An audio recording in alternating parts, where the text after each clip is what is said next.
Now this is a video about the beginning of the lesson, Parliamentary Democracies in the Making, and the video will be mostly about the difficult birth of the Third Republic in France.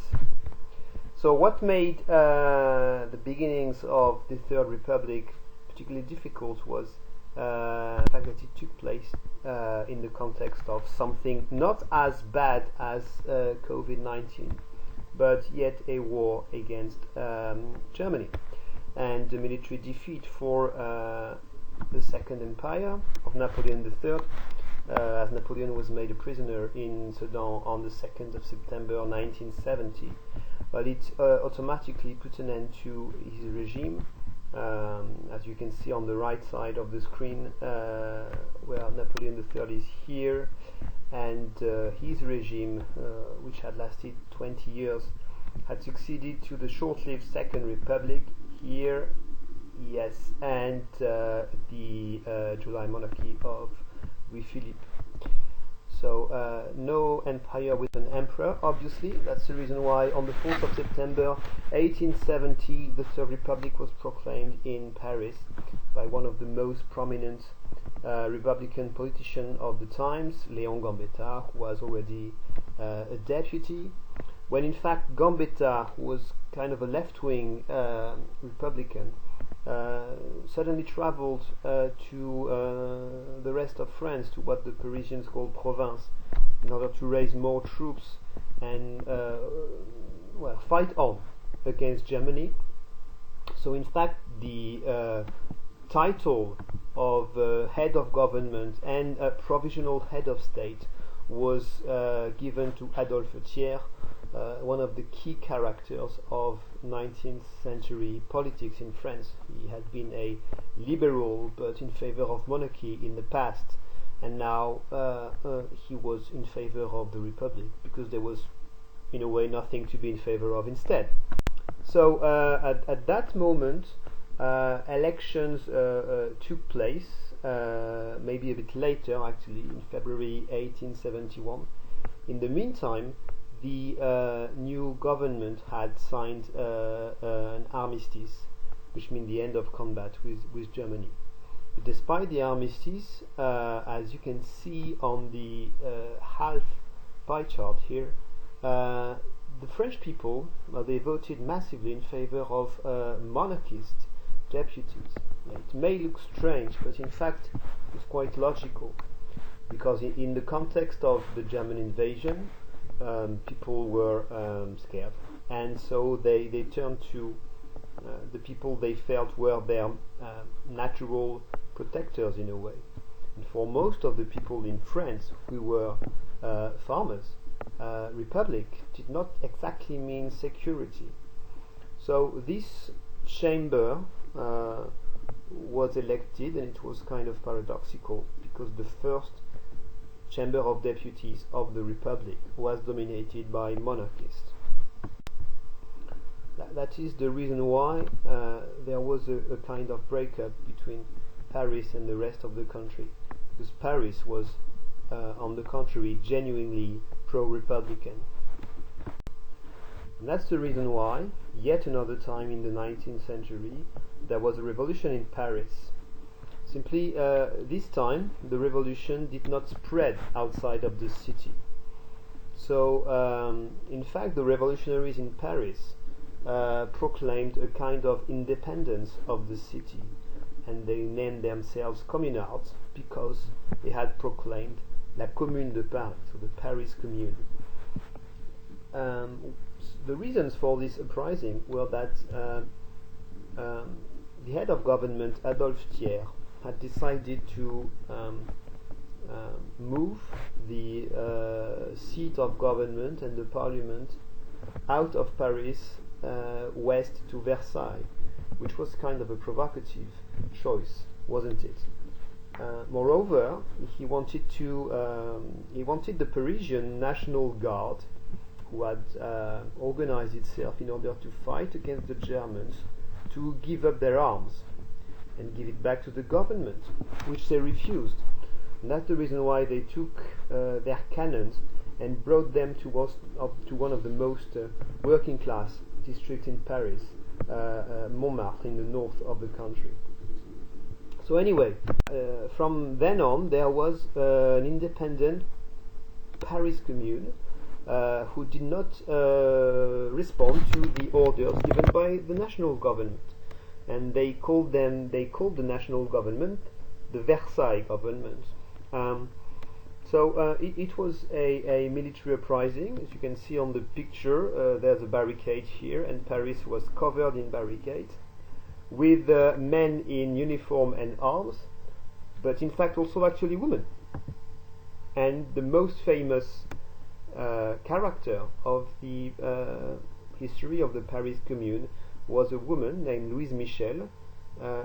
She was a teacher actually, and she was very left-wing. She was some kind of a feminist. In fact, she's seen as one of the founding figures of the anarchist movement in the history of France. So Anarchism was born in the 19th century. It was originally an extremely left-wing doctrine which claimed that the authority of any state, in fact, should be challenged by the people and not accepted.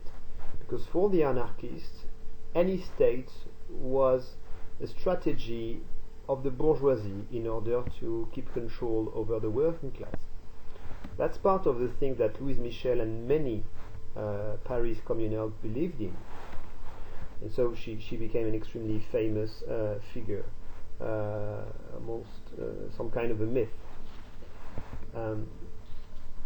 The Commune of Paris was a very left-wing revolution.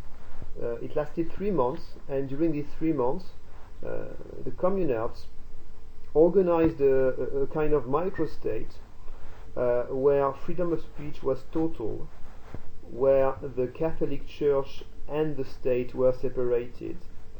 They promoted the idea of a right to work, which means that they believe nobody should be unemployed or left alone unemployed. They chose the red flag as a symbol, and they even promoted some kind of gender equality, which in a way made the Paris Commune a very advanced and very, very modern, maybe too modern, a political experience. In fact, it was cracked down in blood by the Versailles government. So as you can see on this map, well, the communards, they were besieged in the east by the Prussian troops, so the Germans, and in the west by the official army of France that they called les Versaillais.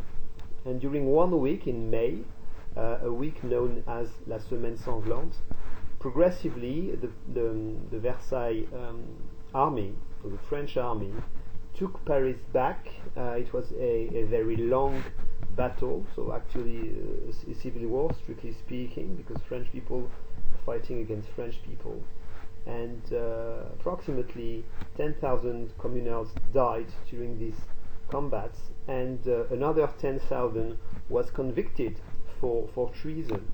Some of them were condemned to the death penalty. Some of them were executed without any kind of trial, as the people, you can see the dead bodies on the screen now.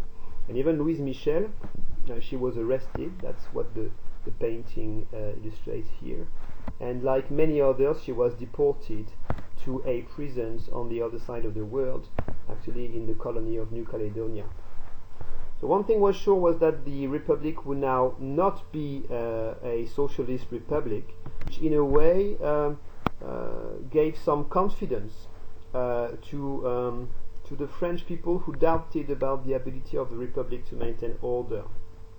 Yet, and this should be part 3, sorry, about the failure of the restoration of monarchy.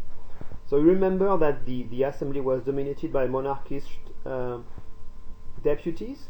That's the reason why they elected MacMahon as president in 1873. He was also a monarchist. But the reason why restoration of monarchy never happened in France was that the monarchists were divided. They were divided into 2 camps who hated each other. Indeed, there were two potential new kings for France, one being the successor of Louis XIV and XV and XVI and XVIII, that is to say a Bourbon, and he's represented on the right side of this cartoon here. So he was what we call the leader of the Legitimists political group, and they wanted a very authoritarian monarchy.